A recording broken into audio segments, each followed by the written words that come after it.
இளைஞர்களுடைய எழுச்சி நாயகன், என் மண் என் மக்கள் யாத்திரையின் மூலமாக தமிழகத்தை தட்டி எழுப்பிய அன்புக்குரிய தலைவர் அண்ணாமலை அவர்களே, தமிழிசை சவுந்தரராஜன் அவர்களே, பொன் ராதாகிருஷ்ணன் அவர்களே, அண்ணன் ஏஜி சம்பத் அவர்களே, அண்ணன் விபி துரைசாமி அவர்களே, நமது போராளி எச் ராஜா அவர்களே, நிகழ்ச்சியில் கலந்து கொண்டிருக்கின்ற மாவட்ட தலைவர்கள், நமது மாவட்ட தலைவர் ஒண்டிமுத்து அவர்களே, அஞ்சா நெஞ்சன் அவர்களே, வரி புரிந்திருக்கின்ற 12 மாவட்ட தலைவர்கள், உங்கள் அனைவருக்கும் எனது மேடையில் அமைந்திருக்கின்ற தலைவர்கள் உள்ளிட்ட சிவசுப்பிரமணியம் உள்ளிட்ட மற்றும் நிகழ்ச்சியில் கலந்து கொண்டிருக்கின்ற, எப்பொழுதுமே இந்த சின்ன காலேஜில் எடுத்த ஃபோட்டோவை போட்டுட்டு இருப்பார் கொங்கு மண்டல தளபதி நம்ம அண்ணன் KP ராமலிங்கம் மற்றும் பொன் பாலகணபதி மற்றும் AP முருகானந்தம் உள்ளிட்ட அனைத்து தலைவர்கள், இவ அத்தனைக்கும் மேலாக திரளாக கூடியிருக்கின்ற எதையும் எதிர்பாராத பாரதிய ஜனதா கட்சியினுடைய தொண்டர்கள், காசு கொடுக்காமல் வந்த கூட்டம் பாரதிய ஜனதா கட்சியினுடைய கூட்டம். இங்கே காசும் கொடுக்கல, கோட்டரும் கொடுக்கல. இன்றைக்கு திருச்சி மலைக்கோட்டை மாநகரில் இன்றைக்கு ஒரு பொதுக்கூட்டமா மாநாடா என்று சொல்லக்கூடிய அளவிற்கு காணும் இடையெல்லாம் மக்கள் கூட்டம், மக்கள் வெள்ளம், பாதி பேர் திரும்பி போய் கொண்டிருக்கிறார்கள்.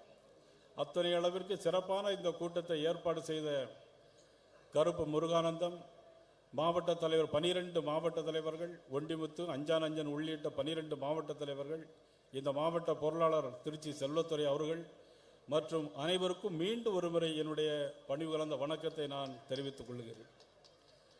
திருச்சி என்றாலே மலைக்கோட்டை தான் ஞாபகத்துக்கு வரும். உச்சிப்பிள்ளையார் கோயில், தாய்மானவர் சாமிகள். ஆக கொடகு நாட்டில் உற்பத்தியாகக்கூடிய காவிரி ஆறு ஒன்றாக வந்து இரண்டாக பிரிந்து திரு அரங்க பெருமானை வணங்கி திருப்பி ஒன்றாக சேர்ந்து கடலிலே கலக்கின்ற அளவிற்கு இந்த நகரம் முக்கியத்துவம் வாய்ந்த நகரம். தாய்மானவர் சாமிகள் ஒருமுறை காவிரி ஆற்றில் வெள்ளம் வந்தபோது ஒரு தாய் கர்ப்பிணி பெண்ணோடு அவர்கள் துடிதுடித்து கொண்டிருக்கும் போது அக்கறைக்கு செல்ல முடியவில்லை, அவர்களுக்கு மருத்துவம் பார்க்க முடியவில்லை, டெலிவரி பார்க்க முடியவில்லை. ஆனால் பெருமானே தாயுமானவராக வந்து டெலிவரி பார்த்து விட்டு போனதனால் தாயுமானவர் சாமி என்று அழைக்கப்படுகின்ற பெருமைக்குரிய நகரம் இந்த திருச்சி மாநகரம். எப்பொழுதுமே திருச்சியில் ஒரு மாநாடு நடைபெறுகிறது என்று சொன்னால் அது திருப்புமுனை மாடாக அமையும். இது திருப்புமுனை மாநாடாக அமைய இருக்கிறது என்பதை மட்டும் நான் இந்த நேரத்தில் சொல்லிக் கொள்வதோடு, நமக்கு கொடுக்கப்பட்டிருக்கிற நேரம் 8:30. ஆனால் அங்கே 8:30 ஒரு ஊர் இருக்கு. திருச்சியில் 8:30 ஒரு ஊருக்கு தெரியுமா? எல்லாருக்கும் கண்ணனுக்கு தெரியும். குழுமணி பக்கத்தில் 8:30 ஒரு ஊர் இருக்கு. ஏன்னா நான் இந்த மாவட்டத்தில் படித்து வளர்ந்தவன். தமிழிசை அவர்கள் தஞ்சாவூரில் படித்து வளர்ந்தாங்களாம், நார்வேயில் சொந்த ஊராக இருந்தால் கூட. ஆனால் நான் திருச்சி மாவட்டம் பாலக்குறிச்சியில் ஹைஸ்கூல் உயர்நிலைப் பள்ளியை படித்தவன். அதனால் இந்த ஊர் முழுக்க எனக்கு தெரியும். அதனால் 8:30 குழுமணிக்கு அடுத்தால இருக்கக்கூடியது 8:30 நமக்கு கொடுக்கப்பட்ட நேரம் 8:30. ஆனால் நம்முடைய எதிரி கட்சிகள்லாம் இனிமேல் 7:30. நம்முடைய எதிரி கட்சிக்கெல்லாம் இனிமேல் என்னது? அதனால இது மும்மொழி கொள்கையுடைய மாநாடு. மும்மொழி கொள்கையெல்லாம் ஒரு காலத்தில் 1975 என்னன்னா இந்தி எதிர்ப்பு போராட்டம் நடத்தினான். அப்போ இந்தி யாரும் படிக்கல, யாருக்கும் விவரம் தெரியாது. இன்னைக்கு பார்த்தா 2ஆம் கிளாஸ் பிள்ளைங்க மொபைல் எடுத்து எல்லாம் ஒரு ஆப்பே டவுன்லோட் பண்ணுறாங்க, எல்லாருக்கும் விவரம் தெரியுது. ஆனால் இன்னைக்கு எல்லாரும் கையெழுத்து வாங்க போயாச்சுன்னா மாவட்ட தலைவர், மாநில தலைவர் சொல்லிட்டே வந்தாங்க, நான் வெரிஃபை பண்ணிகிட்டே இருக்கேன், லேப்டாப்பில் அட்ரஸ் போட்டு ஃபோன் நம்பரோட போட்டு நான் வெரிஃபை பண்ணுறேன். 60 லட்சம் பேர் இன்னைக்கு வர கையெழுத்து போட்டிருக்காங்க. எதுக்கு? இந்தி வேணும்னு. நம்ம இந்தி வேணும்னு நம்ம கேட்கல, எந்த மொழி எடுத்து படிக்கணும்னு தான் கேட்குறோம். ஆனால் அவங்க சொல்கிறது எங்களுக்கு இந்தி வேணுங்கிறாங்க. இதெல்லாம் புரியாமல் இன்னைக்கு ஒரு ஆளுங்கட்சி இன்னைக்கு உட்கார்ந்துட்டு இருக்காங்க.